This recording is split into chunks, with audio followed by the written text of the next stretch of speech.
So sabi mo bro, malamig sa Japan ngayon. Malamig na mo. Hindi na, hindi na biro. Oh, Ano na, anong winter has arrived. winter has arrived? Ilang degrees dyan?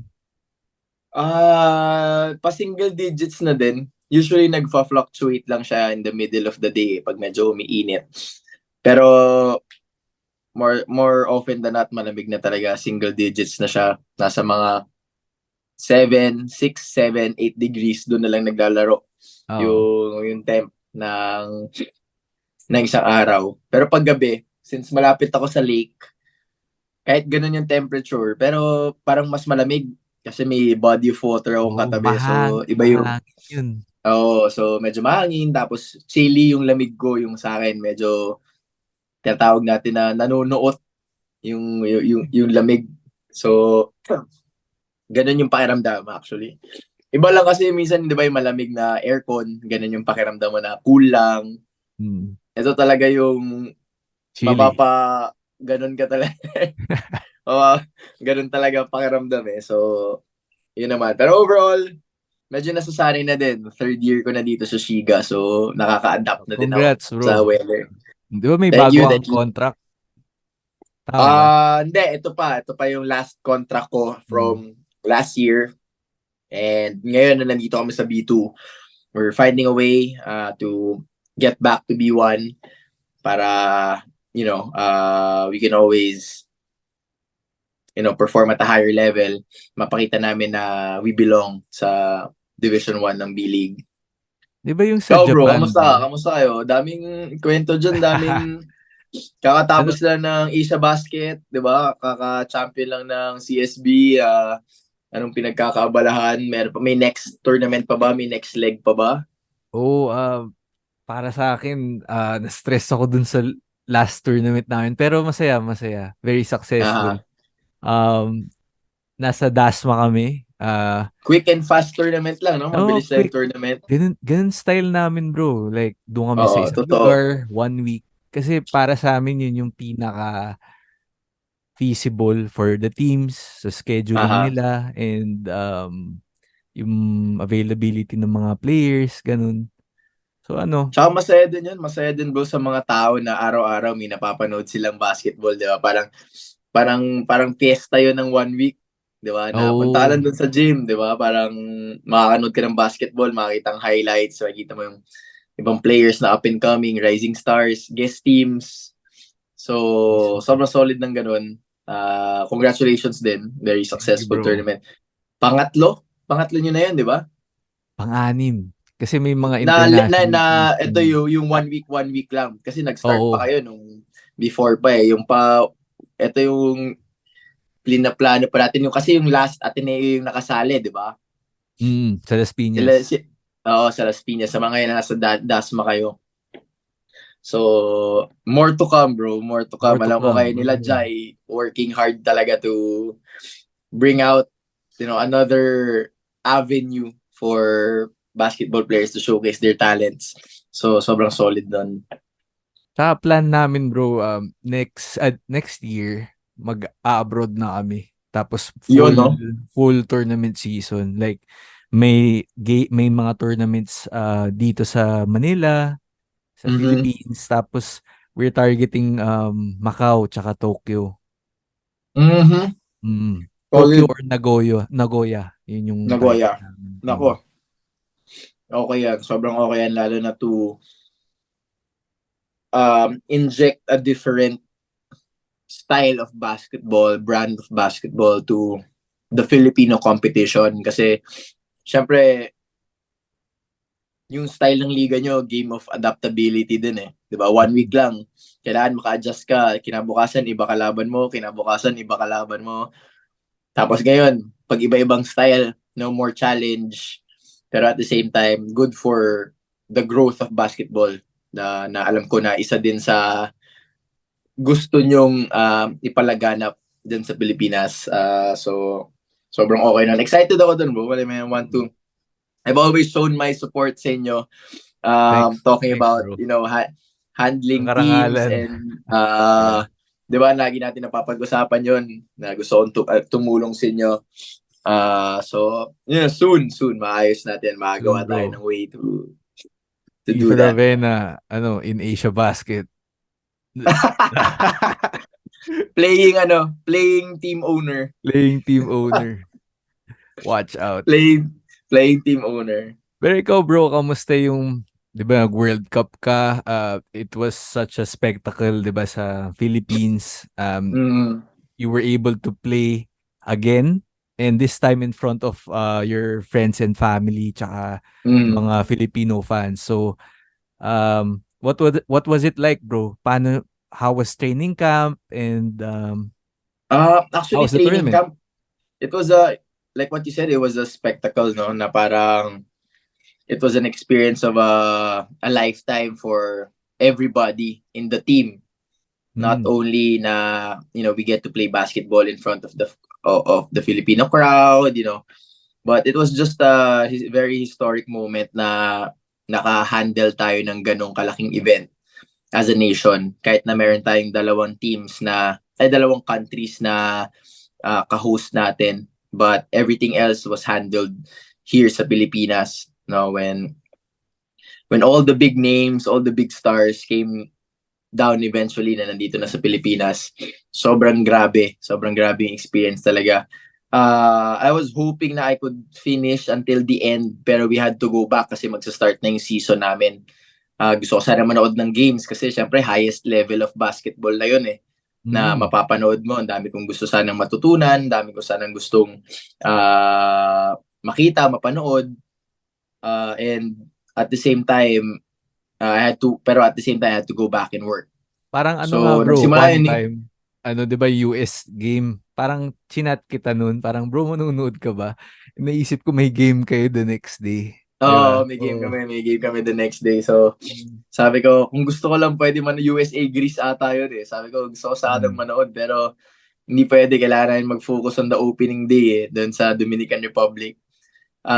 But yeah, nevertheless, the training camp was really awesome. You get to bond with players that you're used to seeing on the opposite side of the bench. And in my case, napapanood ko na lang sila since hindi na ako naglalaro sa Pilipinas. So nakakatuwa na nandun ako with some old friends, familiar faces, coaching staff and players. Aga nga namin nag-start ng training camp kasi yung mga ibang teammates ko na nakilala ko din na taga ibang bansa, Mm. they were saying na they would start camp 1 month before the qualifiers to give way for everybody to recover, do whatever they need to spend the off season with their families. Pero syempre kami, we wanted to really prepare and maximize the time that we have kasi it's always been the issue, time preparation. So we wanted to make sure we had enough of that. And if ever man may mga injuries na nangyari, it would have been enough time to recover and get back on the court with the team. Unfortunately, may mga ganun nga kaming mga instances na hindi namin inaasahan, tulad nung nangyari kay Scotty, Mm. yung nangyari kay JB. So, kahit medyo maaga kami nag-prepare, medyo na-discarril kami ng onte kasi dun nga sa mga injuries na yon, kasi it was like major injuries and both of them were like big part of the team, 'di ba? So after that, when World Cup time arrived, para sobrang saya namin, sobrang nakaka-overwhelm talaga kasi grabe yung treatment sa amin simula sa pagdating sa hotel, pag naglalakad ka lang dun sa area namin, papuntang practices, games, nakakatuwa, iba yung feeling niya talaga. First time ko ma-feel yun sa Pilipinas. The results speak for itself, 'di ba? I'm sure we could have done better, Mm. and things like that. Pero like what I said, ibang level ang basketball pagdating sa World Cup. There's just so much into it. It's not just, talent per talent. It's a very tactical game and a very situational game, and sometimes even luck plays a role in it. 'Di ba? O sinong Mm. makakatapat mo, sinong makaka-crossover mo, sinong ka-bracket mo, 'di ba? So may mga ganung bagay talaga na factors ng isang World Cup. So overall, my experience was great. Like what I've said, playing in front of friends and family who hasn't seen me play for a while kasi dito na nga ako sa Japan Oo, sa naglalaro. Japan ka na. Nakakatawa na napanood nila ako maglaro kahit saglit lang. Bro, sa ano ba? Hindi naman, mga 1 week din, no? Tama ba? Hindi, like saglit lang sa court. Oo. Pero bro, yung game mo sa Dominican Republic, quality minutes. Di ba? Oo, gano'n naman din talaga. Parang as much as you want, 'di ba? Kung gusto mo maglaro, mag-contribute, whatever opportunity and chance is given to you, parang yun lang talaga yung may make the most out of it mo, 'di ba? Sa opportunity. So, you can think na even though na 20 minutes ka maglalaro, okay, I can do a lot of things in 20 minutes kasi sometimes it won't happen, 'di ba? So, lalo na sa World Cup, mabilis ang laro, iba yung pace niya. So, Hmm. kailangan talaga every second counts. Sabi ko, nung nandun ako bro, nanonood ako nung Ah, game nyo. Sabi ko, si Kiefer nagdadunk sa warm-ups, parang maganda yung laro niya. batang-bata, Young legs. So, young bro, si legs. ano pala, si Carl Anthony Towns, what was it like playing against him sa court, tsaka seeing him in person, Mm. live in action? Actually, si Kat, parang feeling ko, bigger than life talaga siya pagdating sa basketball court. You would feel his aura na, he's a legit NBA player. Same goes with JC, 'di ba? Iba yung Mm. vibe na napo-project nila uh just because of them being in the NBA. And they back it up with professionalism and hard work. So, yun siguro yung respect na nakuha nila sa akin na never sila nagpakita ng complex na okay, NBA player ako, I don't have to do this, I don't have to do that. Yung mga ganung bagay. So, Mm. uh, yun siguro yung pinaka na-experience ko, not only with Kat, with all the NBA players that I was around with, or the top level guys I was around with nung World Cup. Mm. That was such an experience watching. Oh, grabe. It's a great Hindi lang sa experience. games, bro, pati si FIBA, they really turned it up for the fans. Parang may Mm-hmm. opening ceremony, 'di ba? You have the famous bands, pati yung mga kiss cam. Marami ko natutunan, bro, sa FIBA Sa na pwedeng FIBA. i-apply sa liga namin. Like parang it's Oo, just ganun naman yan eh. Parang, inspiration, 'di ba? actually, that's the ano naman eh. That's the technique. Parang, it's always, room for growth. There's always room for growth. So, and growth can also be seen by learning different leagues. Mm. 'Di ba? Kumbaga sa ACB, iba naman yung liga, iba naman yung patakbo nila sa EuroLeague, EuroCup, iba patakbo nila sa PBA, sa B-League, sa Korea. Kanya-kanyang gimmick yan eh. Pero if like for example kayo, if you're a league na who's willing to adapt with different styles, talagang it's not impossible for your league to really bloom and expand quick. Mm. Kasi nga open ka sa mga bagong ideas, open ka sa mga bagong pakulo, 'di ba? Na hindi ka magsi-stick doon lang sa comfort zone nyo. Oo. So malaking Yung bagay yan, nga bro. bro, yung kiss cam, nung una, pinag-iisipan namin, ano ba yung mga Pilipino? Mhm. And it worked. Saya, Responsive saya. naman sila. Oh, responsive Nakita nga sila. kita doon eh. Saan? Nadaanan ka nung kiss cam eh. Hindi nga. Then, naantay ko eh. Pero hindi, So, nakakatawa. Nakakatawa kasi minsan nakakatuwa. nga yung sa mga ganun. Hindi, siyempre yung cameraman, mauutusan lang naman yan eh. Hindi niya alam talaga kung ano yung relationship ng mga tao na Oh. nandun. Natutuwa ako So, kuwela. yung isang couple parang yung babae gustong-gusto na tapos yung lalaki parang nahihiya. So parang yung Nahiya tayo. crowd na parang binuli niya lang. Kinakantsawan. Totoo. Kasi yung mga ganun situations, parang parang yung mga tao doon na parang sana wag lang ako, wag lang ako. Ganun yung mga reaction nila. So pag nadaanan sila ng camera, kung ano yung reaction nila, sobrang genuine nun. Oh, Yun talaga yung genuine. hindi nila natatago yun na fake talaga sila. Kung meron man nagtatawag ng camera na ako, ibig sabihin gustong-gusto niya talaga ma-kiss yung kung sino man yung katawan niya. Oo. Kasi, tas bro, after nung Dominican Republic game, I think you had Angola. Dominican. Oh, I think we Oh, had Angola, yeah. that was a close game Yeah, from close the game start. yung Oh, Angola namin. And you went up like against what's his name? Bruno. Bruno. Yeah. Yeah, Bruno Fernando. Grabe yung katawan nun, no? Oh, Talagang actually silang lahat. Actually silang lahat bata. naman parang it was a different there was a different level to it when it comes to physicality. They played a different style that's also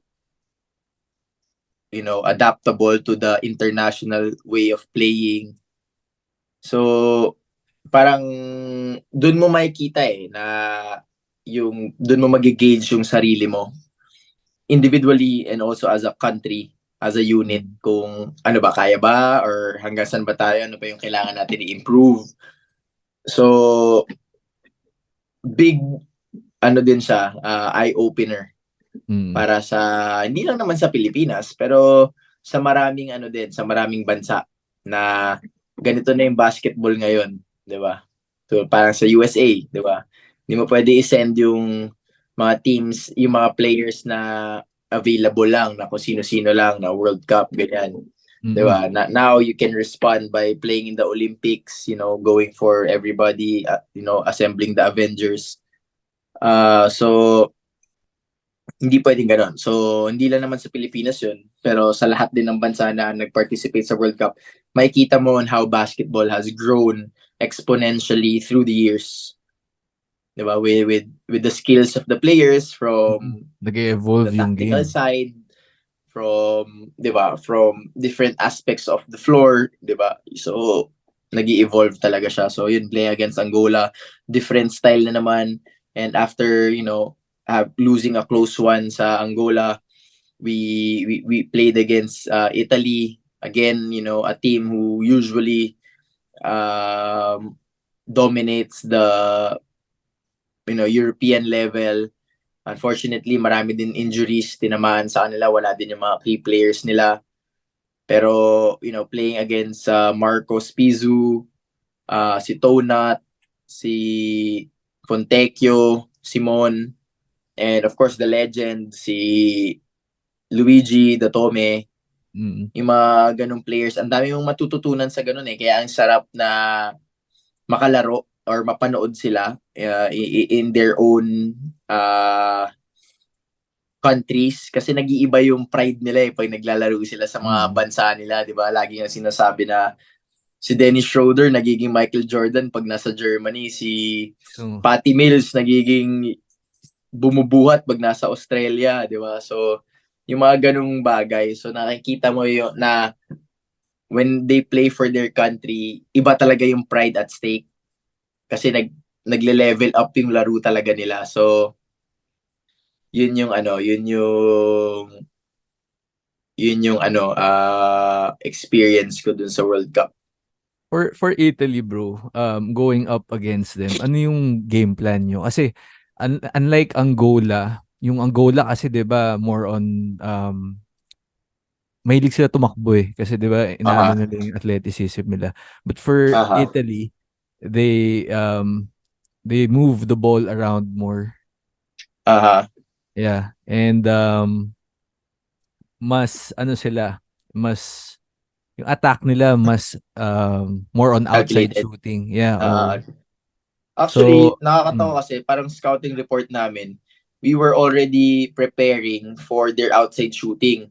Kasi yung huling dalawang laro nila, ang sama ng shooting talaga nila. mm, Alam na namin na puputok sila. pucha, baka sa amin pa babagsak tong magandang shooting performance nila. Which actually happened. Pero Yeah. na-contain pa rin namin sila. Pero sa mga teams kasi na gano'n, na very structured, parang you have to disrupt their timing You have to be very disruptive, making them receive the ball as far away as possible. Patanggapin mo sila ng wala sa comfort zone nila, kung saan sila sanay, yung mga ganung bagay. So, kahit papano, I felt like we were able to compete against Italy. 'Di ba? Parang dumikit pa rin nung hanggang dulo kahit natalo kami. So, ganun yung mga pwede mong gawin kapag very structured teams ang nakakalaban mo. And yung Italy na yun, punong-puno ng stars, di ba? You have Oo. Fontecchio of the Utah Jazz. He's teammate playing ni there JC. now. Mm-hmm. Yes. Young star. And a Sino lot bang of magandang European laro? legends. Nung Diba? Si game na Spizu. yun, si Spisu. He Si was a Donut. catalyst for Italy nung tinalo nila yung Serbia sa Oh, Eurobasket. Eurocup. Oh. Oo. Laking bagay yun. So, kumpleto pa yung Serbia nung tinalo nila yung Italy, di ba? So, Nandun si Jokic. tinalo sila ng Italy. So, yun nga. Yun yung mga talagang, ako kahit papaano hanggang ngayon, dinadala ko pa rin na nakikita ko. Kasi, iba-ibang level talaga yung World Cup, bro. Like, if you're really there, present, daily practices, daily experience ko doon, unbelievable talaga. Parang, sobrang grabing experience talaga. Yeah, so it was a close game, 90-83. Humabol kayo nung Pamabol ng dulo. remember si Abando yung parang nag-lead nung charge late in the game. Yeah. And Yeah. Renz Abando was a revelation, bro. No? Oh yeah, more than any, him and AJ. AJ, yeah. Sila yung pinaka revelation at saka nag-benefit dun sa World Cup. Kasi those are players that we haven't really seen much of. AJ's been hurt most of his career. Si Renz, syempre in Korea, won a championship but wasn't really playing that much. He had good games and everything. Pero after the World Cup, parang I think everybody knows them already. Yeah, Not grabe yung just in the Philippines. grabe yung exposure sa World Cup. Not only Filipinos, no, pero everybody, lahat ng basketball fans all over the world are watching the games. Lahat talaga. Parang, yun nga, parang that's one avenue that, sometimes all it takes is just one good game. Diba? Sometimes that's all it takes na ganun lang lalaruin mo, na manonotice ka ng lahat on your ability to play and do this and that. So, laking bagay dun sa dalawa. And I'm very happy for them, to be honest, na talagang yung opportunity nila, they grabbed it. Diba? Parang hindi sila nahiya, hindi sila na despite being the younger ones in the group. Young guns. So, yun? Sobrang okay yun. Sobrang okay for them. So yun, after nung Italy game, we now go ahead sa South Sudan. So, South Sudan team, very talented and tall. Yeah. Like, Angola team, athletic. Yeah. Tapos yung guard nila, bro, ang galing, number 2. Si Jones. I think he had a close. Almost, yeah, triple Pero double. alam ko nag-MVP ng D-League yun ng G-League ata, parang gano'n. Galing. Pero Ano siya, magaling. naturalize siya, bro, no? Hindi, taga doon ata talaga siya. Okay. Doon ata siya, yung roots niya doon. Ewan ko, naturalized or something like that. Carlick Jones. Yun. Galing, hooper. Oo, yun talaga. Like, legit hooper talaga siya. Tapos, anong tawag dito? Up-and-coming country ang South Sudan eh. Parang, first time nga nila mag-qualify for the Olympics. Tapos, I think, privately funded sila ni Luwoldeng. Who was from there before moving to yes. to England. And he really put up a vision na parang one way or another, we're going to be this by the World Cup. Diba? So, Kasi yung preparations naman sa World Cup, simula yan sa mga qualifiers, windows, di ba? Build up yan. Oo, so parang yung vision niya from the get-go is to perform well pagdating ng World Cup. Which they did. Talagang they were able to do so. They're very well organized. Their system is really fit for the personnel that they have. And again, like for example, like what we've said, no, kay Luwoldeng, if you have a group of visionaries who believe in the same goal, parang it's easier to achieve the goal. Kasi everybody would buy into it 100%. Na if this is what I'm going to do to move and go forward to achieve the goal, this is what I'm going to do. Nobody stepped on each other's roles. Nobody tried to be Superman for one game to carry the whole team. Yung mga ganung bagay. So, it was really fun to actually witness their way of showing welcome us to the basketball world. So, yun. So, nakakatawa yun na experience ko yun with South Sudan. Galing. Ano sila, bagong country. Kasi, di ba, before, Sudan lang. Yes, And yes. now, South Sudan, yeah. So, bro, you know, yung mga Sudanese, sila yung one of the tallest people sa buong mundo. Like, may nabasa ako somewhere.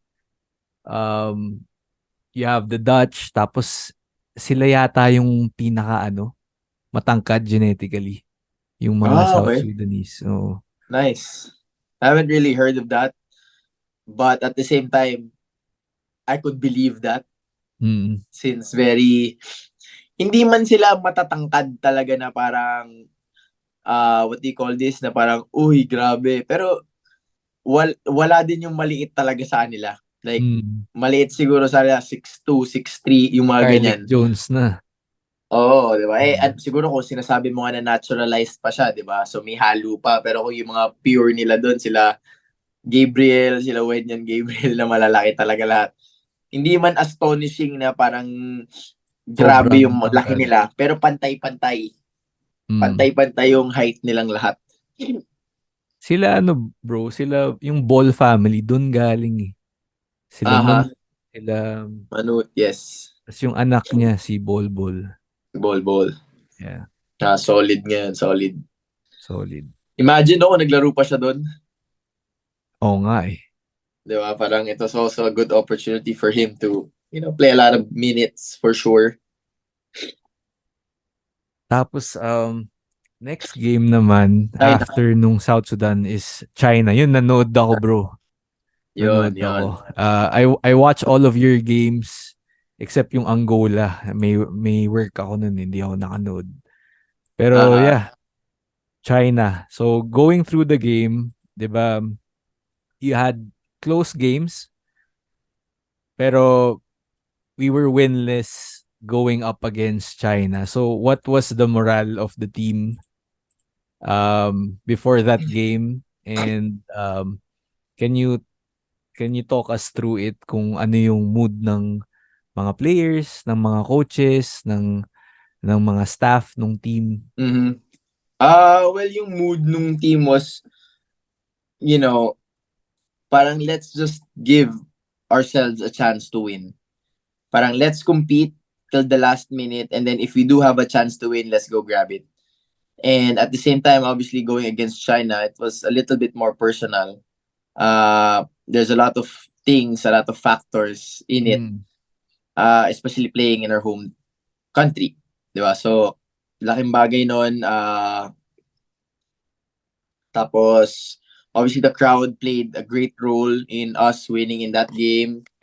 Besides Jordan Clarkson going 2K mode that game. So parang grabe din yung atmosphere na ano namin doon sa game na yon. So parang obviously it's one for the books. It's something that I'll remember for a very very long time na I was able to get my first World Cup win in front of my family, in front of my friends, in front of a lot of Filipinos.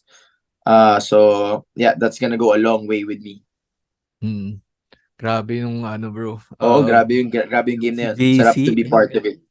El Fuego eh. We were Oo. high-fiving everyone, alam mo yun, sa crowd. Na kahit di And mo nakilala, di ba? Parang oo, lahat, wala high na, five na lang sama-sama kami. na to. Sama-sama na to, ito na to, di ba? Parang sobrang Ngayon lang ako solid na nito nakakita bro experience. ng player na in the zone ng ganun. Sa ganung high level competition na Aha, sunod. I think he for made sure, five for sure. threes sunod-sunod. Oo, sunod-sunod yun. Parang kami rin eh. Parang nagtitinginan kami sa bench. Parang, teka, ano nangyayari dito sa kakampi natin na to? Parang Parang iba maganda yata gising ng nakain ni bata JC. natin ah. Yeah, oh, ganda ng ano, ganda ng laro niya. Uh, Uh, so the yeah, team but like what you said, overall, the World Cup, it's an experience and it's an experience in itself just being part of it. Very thankful ako kay Lord na nabigyan ako ng opportunity to play in a World Cup, not one but two. Pero yun talaga, parang yung the whole experience obviously made me a better player na nagagamit ko ngayon dito sa Japan. And I think with that, parang I can also share my experiences with a lot of players na to be at that level, it's gonna take something very, very special. So if you're willing to do something special, then you have a chance to be at that level. Yun. So after nung World Cup, you went straight ahead to Japan kasi ongoing na Straight yung to ano Japan, nyo eh. bro. Ongoing na yung league nyo. So, Ongoing na yung tournament namin, ongoing na yung season namin. The B-League tournament is how many weeks in? 8. I think 8 or 9 weeks in. So, 16 games na kami. So bro, sa B-League, you're playing in B2 right now. How is it different from B1? Tapos, I know you played against B3 team as well. Kasi yung B-League, para siyang football league, di ba? Meron siyang promotion, relegation. If your team didn't do well, may possibility na mapunta ka sa lower league. Tapos if you play well throughout the season, you have a chance to move up. So, sa B2, kamusta yung competition doon and kamusta yung Shiga as a team? Yung team namin okay naman, bro. Like, syempre parang hindi naman inaasahan na mapunta kami sa B2 kasi syempre, 'di ba, we really tried our best to go to and stay sa B1. But we were relegated unfortunately. Pero we're trying our best to get back to B1 kahit na ganun pa rin naman same amount of games, different opponents. Hindi din ganun kadali. Parang sinasabi nila na mas madali na. Pero it's always a dogfight. Parang you treat each game na parang as if it's your last, na you have to really play well. Kasi you can be caught sleeping anytime. Pwede kang talunin ng mga teams na akala mong dadaanan mo lang pero matatalo ka. And at the end of the season, parang when wins matter, yun yung titingnan mo na parang, sayang. Diba? Ba't pa tayo natalo dun? Diba? Kasi rumelax kayo, yung mga ganyang bagay. So, yun yung mga situations. Yeah, so sa B-League, you have how many teams sa B2? B2. Parang 16 ata. I think we have Parang 16 teams. Tapos ano siya? Long season siya parang sa B1 din. 60 games din, bro. Like, we 60 also play 60 din. games. Yes. Mahaba din yung season namin. And, mas maganda doon, nakakaikot ako sa Japan kasi syempre, iba-iba rin yung mga prefectures, iba-iba din yung mga lugar ng mga ibang B2 teams. So, may mga napupuntahan ako mga lugar na kakaiba din. So, ano yung mga napuntahan mo, bro, sa Japan? This year. This year, Kumamoto. nakapunta din ako, maganda yung city niya, tahimik. Nakapunta din ako sa Aomori. Yung Aomori is the city in the world that has the most snow. Aomori Watts yata yun. Yung team ni K. Mark Carino before. Yeah. So, sobrang grabe yung snow niya. Pero nung time na pumunta kami, hindi pa masyado. Doon malamig na. Tapos, ano pa ba napunta namin? Nara, napuntahan namin. Marami bro. Marami pa kami mapupuntahan na mga ibang lugar. Tapos bro, di ba nagkita kayo ni Kong TV sa Japan? So, Oo, nakita kami ni Kong, paano bro. kayo usap about it? Well, si Kong kasi medyo nakilala, na-introduce siya sa akin kasi mahilig din maglaro ng basketball si Kong. Tsaka yung team nila, yung team Payaman. Team Payaman, 'di ba? So lagi din sila naglalaro, into basketball sila, nanonood sila ng mga Gilas games, doon ko sa una nakilala. Tapos nagbakasyon sila dito ng mga we've always kept in touch naman, parang pag nagfo-followan naman kami sa, I think nag-follow ko naman siya sa Instagram. So nakita ko na nasa Japan. So nag-reach out din siya na nandito sila sa lugar na to. Tingnan namin kung tatagpo yung oras. And eventually, nagkaroon na kami ng time together to talk, ganyan. Dami na rin tanong kasi parang feeling ko sobrang into basketball din sila, na kung hindi sila naging man sila ngayon, gusto sana nila maging basketball player. Sila nila Boss King, nila Juni, tsaka si Kong. Tsaka yung team nila, di ba, lagi sila may liga. Dati yung meron pa silang compound na may basketball court. Di ba? So, yun ang passion din siguro nila, na ngayon na nagiging fit sila, 'di ba? Parang they had this journey na magiging fit and everything. So, dami na din tanong sa exercise, sa weight, sa health, and Parang mga papa ko ganung na siya bagay. si So, si Kong TV daming busy talaga. Tapos, yun naman nakakatuwa kasi kumain kami, nag-dinner kami, tapos grabe bro, ibang klase yung popularity nila. pati Wild. sa Japan na Wild talaga bro, nare-recognize like sila. wild yung popularity nila. Parang parang may mga nag-aantay bro sa labas ng restaurant kung saan kami kumain. Wild. Inaabangan sila lumabas doon. Tapos nagpapapicture sa kanila.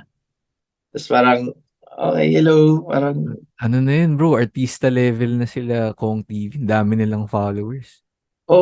as in, Oh, solid bro. iba Like, talaga. iba yung following nila. Plus, uh,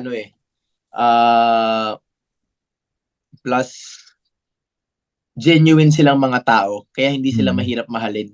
Parang, pag finalo mo sila, totoo silang mga tao, walang halong extra. Yung sense of humor nila, ganun pa rin. Nung napapanood ko yung mga ibang vlogs nila, ganun din yung sense of humor nila as nakakausap ko sila. Tapos, very down to earth, sobrang simple. Kaya very blessed din sila with Kong and their family, their respective families, kasi may mga kanya-kanyang pamilya naman sila. So, yun, parang nakakatuwa lang na nakasama ko yung, kumbaga naka-encounter ako ng taong sa ibang field na sobrang popular, pero makikita mo very down to earth, simple, tsaka very approachable. So, yun naman, may mga plano din kami in the future, hopefully, makapag-collaborate kami. Sabi niya nga sa akin, mag-vlog daw ako. So, ewan ko kung paano mangyayari. So, yun naman. So, nakakatawa na nakasama ko yung mga taong gano'n kasi tinatanong ko din sila eh. Ang dami ko rin natutunan sa kanila. Siyempre, ibang lifestyle naman yung meron sila eh. 'Di ba? Ibang way, ibang tao yung mga na-encounter nila, nakakasalamuhan nila. So, dami ko din natutunan. So, nakakatuwa yung overall experience na nakasama ko sila dito sa lugar na mas pamilyar ako. So, saan kayo bro ayun pumunta naman. sa Japan? Sa Osaka kami Osaka. pumunta kasi nandun yung family niya. Nagkita kami the day after nung birthday ni Mavi, yung anak ni Juni Boy. So, nagkita kami doon. Mamasyal sila, shopping sila. And yeah, we talk, converse, and nakakatuwa talaga na may mga ganong tao na very good example na pag masipag ka, magpupursige ka, creative ka lang, tsaka may tiwala ka again, vision mo, magiging successful ka despite anong status mo sa buhay. Ang galing. Galing nila, bro. Buti nagkausap ulit tayo after such a long time. Long time. Tagal na eh. Na-busy ako, na-busy ka din. Ako din eh. Oo, di ba? Parang nothing wrong with that. Busy is good. Yes, di ba? sir. Busy is good, di ba? So, now na meron na tayong oras, papalapit na holidays, makakapag-usap talaga tayo when it comes to basketball. Na patapos na naman ang isang season ng college hoops. Parang kailan lang pinag-uusapan natin yung opening, yung mga favorites natin sa high school Final to Four. Pinag-uusapan natin nun. Di ba? Di ba? Ngayon, makakasimula lang ng high school basketball ng UAAP. So, it's gonna be good. A lot of conversations coming to our viewers' way after, this comeback episode natin sa Basket Bros. Yeah. So, thanks bro. Salamat for your time. Salamat bro na nagka-time tayo ulit. We'll do this on the regular as much as we can. And talk about hoops, life, and everything else under the sun. For now, yun muna tayo. Maraming salamat, brother. See you soon for the next episode of Basket Bros. Alright. Peace out, brodies. There is one thing you can't doubt, and that's my name in the game. So chase your dreams, young baller. Boss up, man.